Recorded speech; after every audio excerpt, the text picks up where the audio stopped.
Liam Halligan. Liam, tell us what on earth is going on in the nickel market?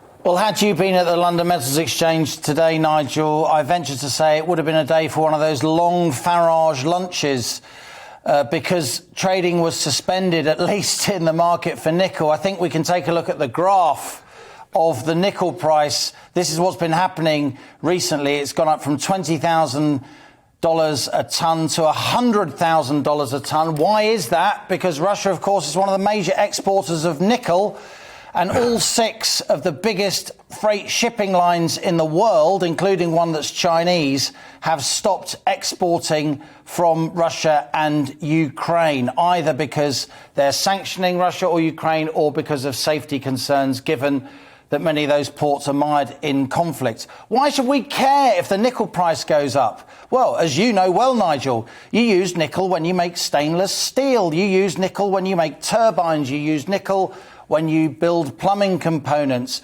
Crucially, the fastest growing market for nickel is in the batteries of electric cars. So electric cars just got a lot more expensive. It's not just nickel, of course.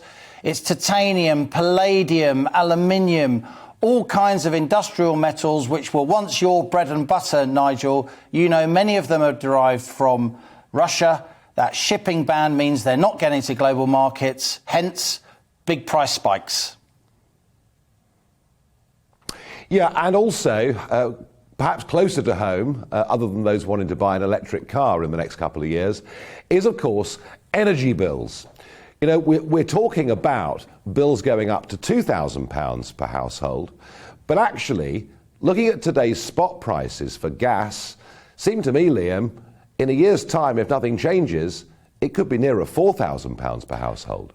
You rightly said at the top of the hour, Nigel, that there was a ferocious war of words going on now between Russia and the West. This is a military conflict between Russia and Ukraine, but it's a full-on economic conflict between Russia and the West. The spot price of gas on West European markets today was 16 times higher than a year ago.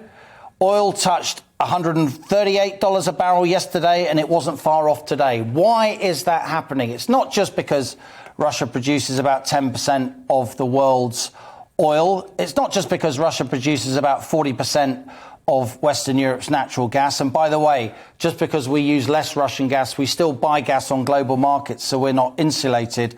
The real reason for these energy price spikes in the last 24, 48 hours is because the US Congress is debating a draft law to ban Russian oil on Western markets.